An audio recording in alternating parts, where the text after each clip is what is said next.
name is Kendall. I'm going to be performing the monologue by Jessica called That Day. I want to thank Jessica for giving it to me, and I want to thank you as the audience for listening.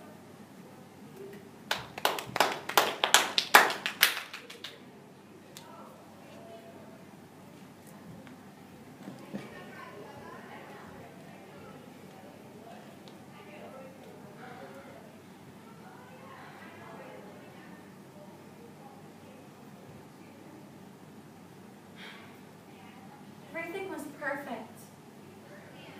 My friends, my family, my schooling, my life. Or so I thought. It all started when I turned on the TV. I had no idea what was going on. Things like this had happened before, but not like this. I ran to go open the door, go look outside. I opened the door just a crack so I could put my eyes and nose to the hole. A siren, as loud as a war signal, was coming down my street towards my house, and there was nothing I could do about it. I was scared. What was going to happen? School was delayed 2 hours. It ended up being 3 because things were getting so out of hand outside. 3 hours later, I was in my classroom with my favorite teacher and some of my closest friends. It just didn't feel right.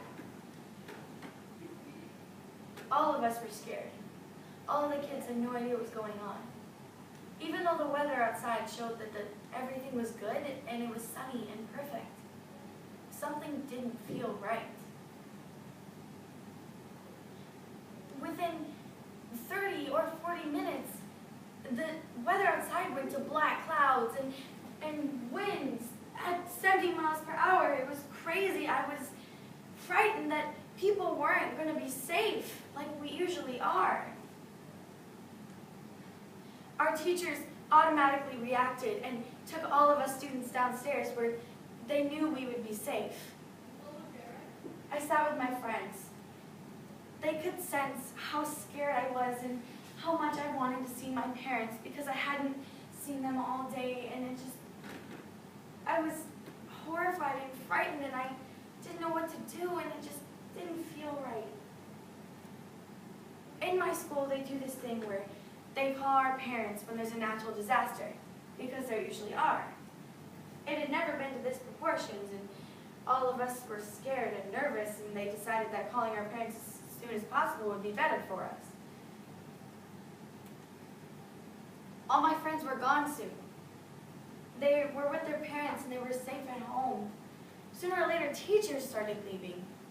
I was the only one left there with my favorite teacher. An hour passed, and I was still sitting there. No sign of my parents, no calls, no text messages, no car showing up outside. Nothing. I was so scared now. I thought something had happened. What if they weren't going to come and help me? What would I do without them? But I spoke too soon. My parents came. My dad bursted in, his face full of worry, showing signs that we needed to get out of there. He grabbed my hand and he ran as fast as he could.